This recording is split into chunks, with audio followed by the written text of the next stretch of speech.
Okay, good afternoon, everyone. My name is Nikki Blomquist, and I'd like to welcome you to the 5th Watershed University webinar of 2019. Watershed University provides free education opportunities for California professionals in floodplain, water, and emergency management. It is a production of the California Silver Jackets team. The California Silver Jackets team brings together federal, state, regional, and local agencies to focus on the state's priorities for flood risk management. We work to improve coordination, collaboration, and communication among disaster response agencies before a disaster strikes to accelerate recovery afterwards. Today's webinar will begin with Nancy Vogel's presentation, followed by a question and answer session. If you have a question, please enter it into the chat in Skype or send an email to watershed.university@water.ca.gov. We are recording this webinar and we'll post it on our YouTube channel. So with no further ado, the Watershed University team is pleased to welcome Nancy Vogel, Director of Governor Newsom's Water Portfolio Program at the California Natural Resources Agency. Great. Thank you, Nikki, and everyone else at DWR who made this possible. Thanks to everybody for joining, because this is not such an educational presentation as you're accustomed to at Watershed University. This is more informational and a plea for help. So it may be a little different. I'm going to give you a little background on the executive order that Governor Newsom issued in April that essentially got me as this job at the Natural Resources Agency in mid-May, and I can tell you what work we've got done to this point and where we're headed. We're going to need your input on flood recommendations. That's your expertise. So as I'm talking, keep thinking to yourself, what suggestions do I have for the state that are actionable, practical, pragmatic, doable, and can make a real difference? So not long after Governor Newsom took office in January, he made a speech that included quite a bit about water. It's obviously a priority for him in January, and he asked that we move away from the old binaries of farms versus fish and north versus south and urban versus rural. And then a few months later, he followed up with an executive order. I'm trying to move forward here. Executive Order 91019 that it's brief, but it's muscular. The executive order is packed with lots of to-dos in it and a lot of important whereases. And essentially what it does is it calls on three different agencies: the Natural Resources Agency, the California Department of Food and Agriculture, and the California Environmental Protection Agency to work together and to pull together a suite of recommended actions that together would touch on state policies, investments, and actions that would help meet the needs of California's communities, economy, and environment through the century. We've been thinking about 2050 because that's a little more meaningful to people than 2100. That's 2100 seems a long way off, and the world's going to change quite a bit as is by 2050.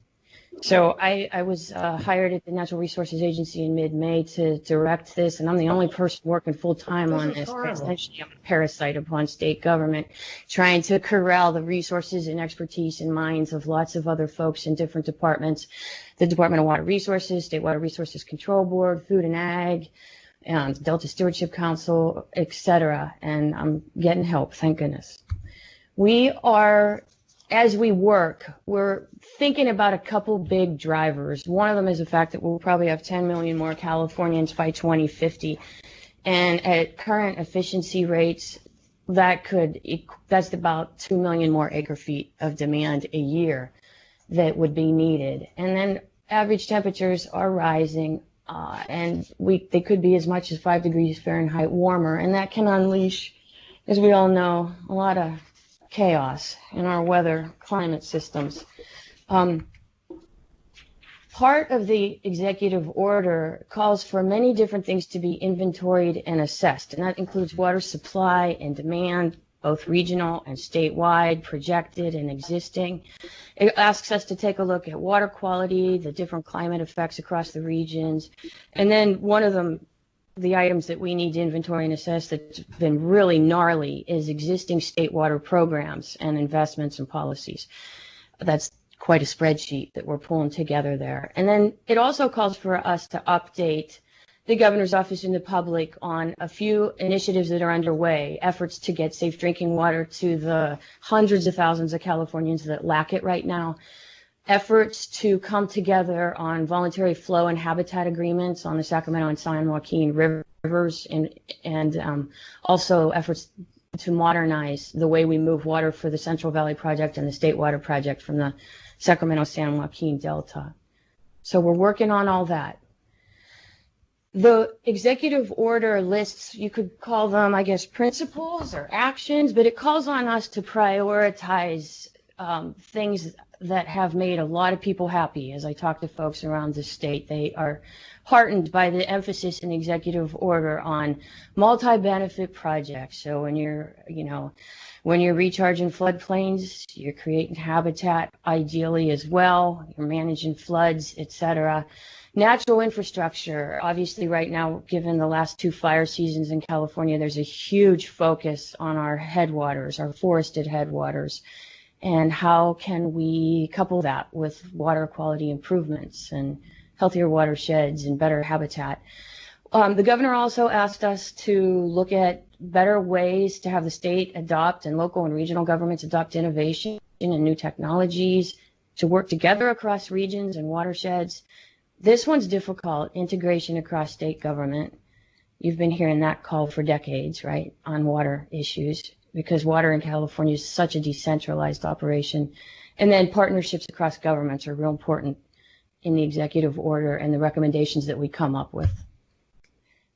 These questions that I've listed here, please don't think of them as all-encompassing.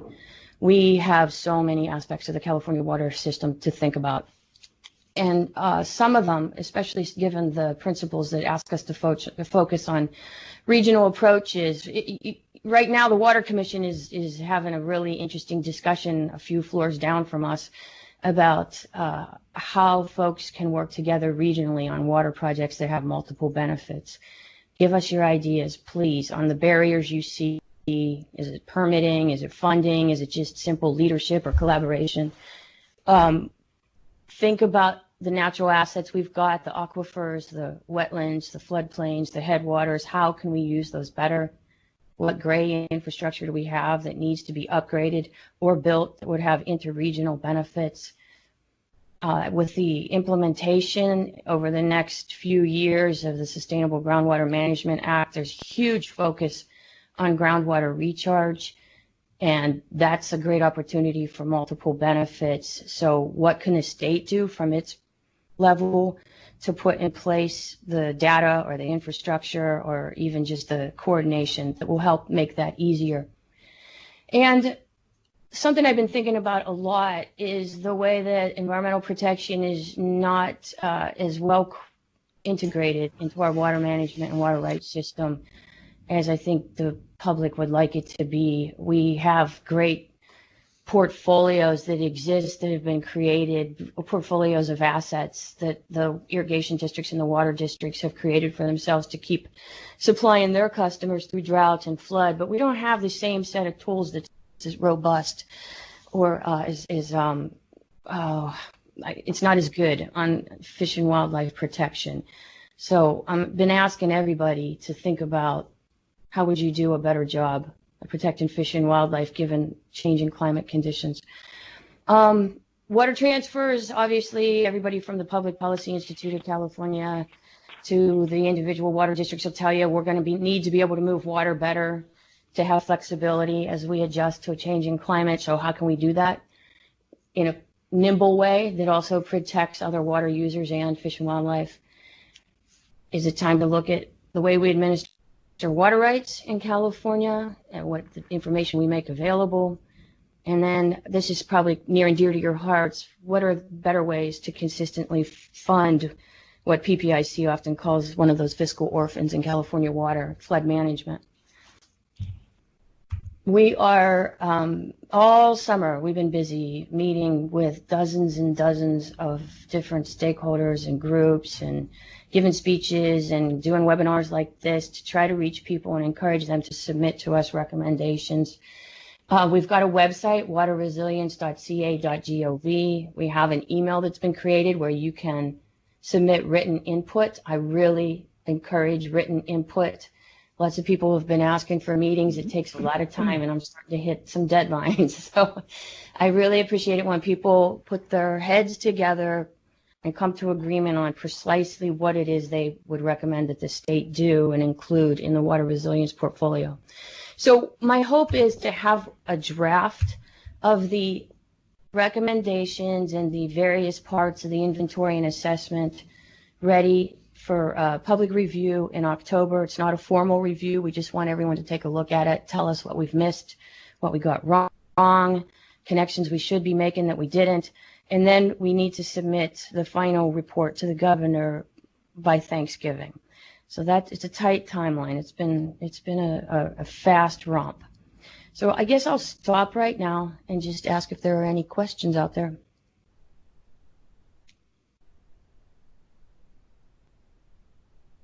All right. Well, since we're not getting any questions, I would like to encourage you folks who are floodplain managers to help me in this aspect. So there's been a lot of focus on Central Valley flooding, but you all know there are many different types of flooding in California. You've got your slow rise riverine flooding in the Central Valley, but there's storm surge flooding along the coast, alluvial fan flooding in the Inland Empire. You can even run the risk of tsunamis on the North Coast. We get stormwater flooding in urban areas, debris flow in Southern California mountains. And then there's always, of course, aging dams and infrastructure that can pose risks. So I'd appreciate it if you're dealing with those kinds of risks and you've got suggestions on state investments or policies or permitting, streamlining, etc., that would help you work across your region and watershed to protect people. Let me know. We need those suggestions. Okay, so we do have a question. Okay. So the question is the idea to inform policy, and what would the product of this input process be? That's a great question. I should have mentioned that the Brown administration, as you may recall, back in 2014, issued its succinct, I think it was just 17 or 20 pages long, water action plan, and that was essentially a roadmap for all state departments on the Brown administration's water priorities, and that helped pull the administration together through drought, through Prop 1, the water bond that the voters passed, and it helped coordinate everyone moving together. The Newsom administration sees a lot of great work and value in the water action plan, and our resilience portfolio that we're putting together attempts to build on that, and it attempts to essentially make the case that these are the actions we need to build regional water resilience by 2050. So I feel like we're standing on the shoulders of the Brown administration and trying to get even more done, given that climate change is so much more pressing now than it was even in 2014. It's much more real to a lot of Californians now than it was in 2014. So there will be a written report. I guess that's the simple answer to the question, that will go to the governor, but that report, those recommended actions, will essentially be the Newsom water policy for the next 4 years. And we hope to be nimble enough to adjust as we go. I hope that helps. So if they have specific recommendations, that would be very helpful to you. Yes. Input at waterresilience.ca.gov. Please, if you can, use detail, examples. I get a lot of questions about what level of information do you want in our suggestions. Don't be vague. Don't just say, increase flood management funding. Be precise about it. And try to do it, if you can, from the perspective of the state. Obviously, it's the locals that are doing most of the work in delivering and treating and managing water across California. The state has a few levers. It can plan at a statewide level. There's some funding that we control. There are regulations and laws, and there's the bully pulpit. But beyond that, most of the work's done at the local level. And we want to find ways to build upon the great regional connections that already exist out there and are forming and becoming even stronger. Help us find ways to go into those regions where we're not seeing that same level of coordination and planning, and encourage that. So we had another question come in. Okay.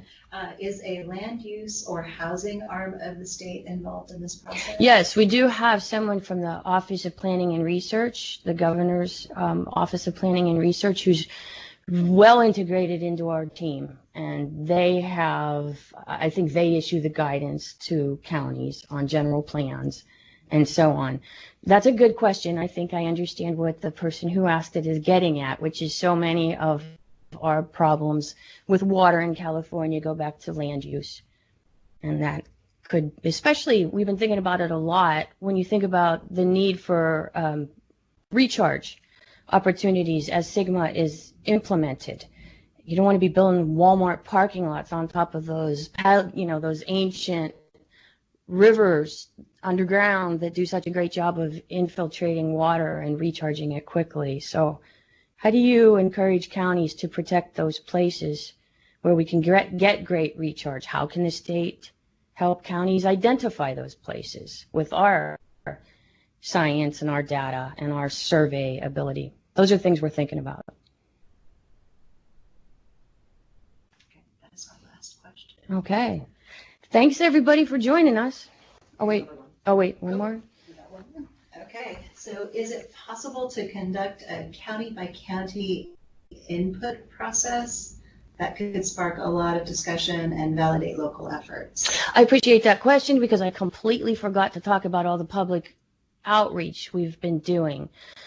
If you go on our website, you'll see a calendar of public events. We have had meetings from the Water Commission, the Delta Stewardship Council, the Fish and Game Commission, the Board of Food and Agriculture. All through the summer, we've had meetings in Sacramento and Fresno and Redding and San Luis Obispo. We're going to be in Palm Desert and Yreka and Eureka. And we're going to be all over the state. You can see it all on the calendar. And so that's not necessarily county by county, but we are trying to have public meetings. We're essentially hijacking the agendas of boards and commissions that are having public meetings anyway this summer, and we're asking them to dedicate an hour or more to listening sessions where the public can come and discuss a water resilience portfolio and what the recommended actions ought to be based on their regional perspective. So please take a look at that calendar. There should be a meeting near you. If there hasn't been already, there will be soon. Excellent. And we have a couple more questions that came in. Okay. Natural Resource Agency permits, particularly by regional water quality control boards, are very time-consuming and inconsistent across regions. Can this be addressed on a statewide basis? As developers say, they just want to know in advance what is required, not go back and forth. I hear that quite a bit. I hear a lot of people asking for a streamlining of the permitting that you need for multi-benefit projects, public safety projects, levee maintenance, etc. We hear you. I'm working very closely with folks at the State Water Resources Control Board, our regional water quality control boards. There are 9 of them around the state. Each of them is holding public meetings devoted to the water resilience portfolio. Those are good opportunities to go tell them about the problems you're having getting permits. And yeah, we've been thinking a lot about how can you minimize the hassle to the locals who are trying to get these projects done. It's not easy. I think all of you who've been in water any length of time know that folks have been talking about streamlining permitting for a long time, but it's hard to do. Yeah. Okay. Good. And then the next question, with respect to water transfers and administering water rights, what is your thought process on changing or streamlining the process? On water transfers, I've been picking the brains of folks at the Department of Water Resources and the State Water Resources Control Board, because most water transfers go through both of those, the department and the board. And one thing we've been thinking about is what if there was just a single reporting document instead of you having, if someone, the voluntary, the willing buyers and sellers having to fill out all kinds of information for both the board and DWR. What if there was a unified reporting system? There are other things we're thinking about, but I would welcome suggestions on that, because water transfers is another one of those perennial topics. It's, PPIC, every single report they put out says, hey, we got to streamline water transfers, make them easier to do. And once you get into the process and you understand why DWR and the Water Board are reviewing things the way they do, it gets harder to figure out how to shortcut that and still protect communities and fish and wildlife and other water users. Okay. Thank you, everybody, for joining, and you can reach me if you email anything at input@waterresilience.ca.gov. It goes to me. So any questions, any input, I welcome it.